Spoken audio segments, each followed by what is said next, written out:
Like करें, share करें और सब्सक्राइब करें इलेक्ट्रॉनिक्स फॉर अस को।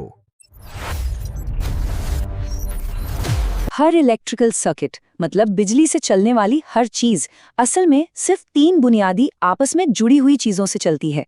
तो आज हम इन्हीं 3 हीरो वोल्टेज, करंट और रेजिस्टेंस के बारे में जानेंगे और समझेंगे कि ये कैसे मिलकर हमारी दुनिया को पावर देते हैं। तो आज का हमारा सफर कैसा रहेगा? सबसे पहले हम बिजली के 3 मूल स्तंभों की बात करेंगे। फिर हम वोल्टेज, जो कि एक तरह का इलेक्ट्रिकल प्रेशर है, उसे समझेंगे।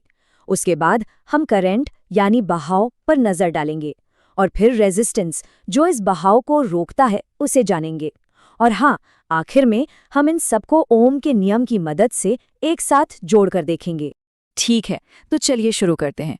देखिए, ये जो 3 कॉन्सेप्ट्स हैं ना, यही सभी इलेक्ट्रिकल और इलेक्ट्रॉनिक सर्किट्स की जान है, उनकी नींव है। अगर इन्हें समझ लिया तो बिजली के काम करने के तरीके को समझना बहुत आसान हो जाएगा। चलिए शुरू करते हैं हमारे पहले और सबसे जरूरी कॉन्सेप्ट से, वोल्टेज। इसे इलेक्ट्रिकल प्रेशर भी कहते हैं। सच कहें तो यही वो धक्का है जिससे सारी कहानी शुरू होती है। तो आखिर ये वोल्टेज है क्या भला?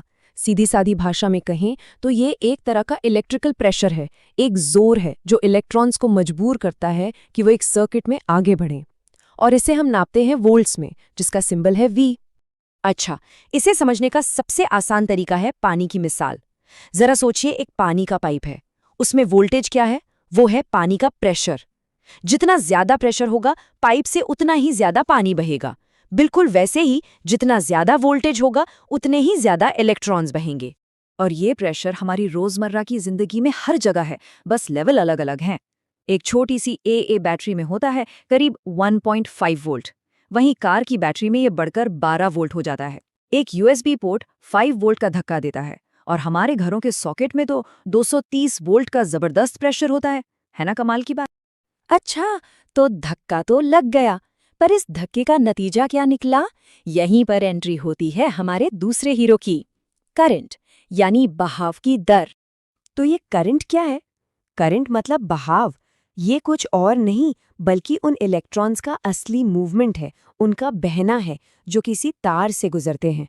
और इस बहाव को हम नापते हैं एम्पेयर में, जिसे शॉर्ट में एम्प्स भी कहते हैं। चलिए फिर से अपने पानी वाले पाइप के पास चलते हैं। अगर वोल्टेज पानी का प्रेशर था, तो करंट क्या है? करंट है उस पाइप से हर सेकंड में कितना पानी बह रहा है। ये असली बहाव का नाप है। एक छोटी सी LED लाइट को जलाने के लिए कितना करंट चाहिए होगा? अंदाजा लगाइए, सिर्फ 0.02 एम्पियर। बहुत ही मामूली सा बहाव है ये। और अब जरा दूसरी तरफ देखिए, जब आसमान में बिजली कड़कती है ना, तो उस एक अकेली बिजली में 2 लाख एम्पियर्स तक का करंट हो सकता है। जरा सोचिए, कहाँ 0.02 और कहाँ 2 लाख। कितनी बड़ी रेंज है इसकी। अब ये जो बहाव है, ये भी 2 तरह का होता है। एक है डायरेक्ट करंट यानी DC। ये बड़ा सीधा है, बस एक ही दिशा में बहता है, जैसे बैटरीज और फोन चार्जर्स में। और दूसरा है ऑल्टरनेटिंग करंट यानी AC। ये थोड़ा चंचल है, अपनी दिशा लगातार बदलता रहता है, और यही हमारे घरों के पावर सॉकेट में आता है। तो अब हमारे पास एक धक्का है यानी वोल्टेज और एक बहाव है यानी करंट। लेकिन कहानी इतनी सीधी नहीं है। एक और ताकत है जो इस बहाव के रास्ते में रोड़ा बनती है, और यही है हमारा तीसरा और आखिरी कॉन्सेप्ट, रेजिस्टेंस। रेजिस्टेंस यानी रुकावट। ये किसी भी तार में करंट के बहाव का विरोध करता है। इसे इलेक्ट्रॉन्स के लिए एक तरह का फ्रिक्शन या घर्षण समझ सकते हैं। इसे ओम्स में मापा जाता है, जिसका सिंबल है ओमेगा। और हमारी पानी की मिसाल में रेजिस्टेंस को समझिए एक पतला या अंदर से खुरदुरा पाइप। जाहिर है वो पानी के बहाव को मुश्किल बना देगा। ठीक इसी तरह रेजिस्टेंस इलेक्ट्रॉन्स के बहाव को रोकता है। तो सवाल ये है कि ये रुकावट आती कहाँ से है? 4 मेन चीजें हैं। पहला तो है मटेरियल। तांबे जैसे मटेरियल से करंट आसानी से बहता है, जबकि रबर उसे रोक देता है। दूसरा है तार की लंबाई। जितना लंबा तार उतनी ज्यादा रुकावट। तीसरा तार की मोटाई। मोटा तार मतलब कम रुकावट। और आखिर में तापमान।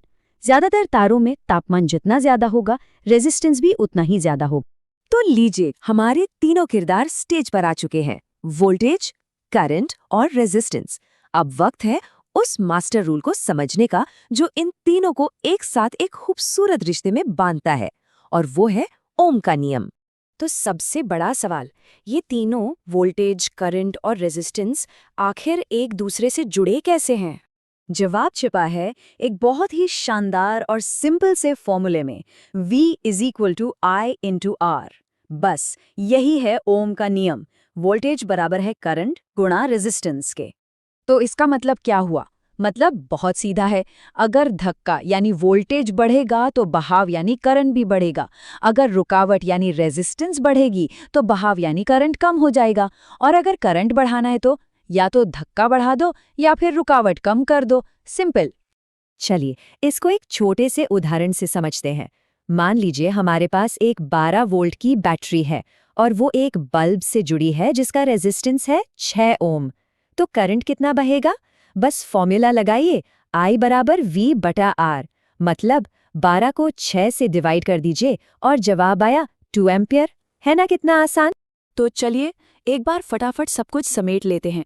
वोल्टेज क्या है? Electrical push. करंट इलेक्ट्रॉन्स का बहाव। और रेजिस्टेंस उस बहाव में आने वाली रुकावट।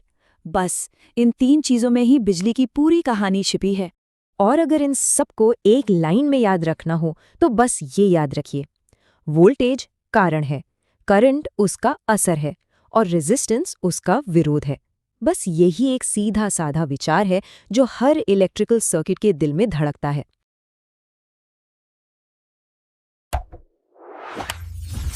आप हमें सजेस्ट कर सकते हैं कि हम किस टॉपिक के ऊपर नेक्स्ट वीडियो बनाएं।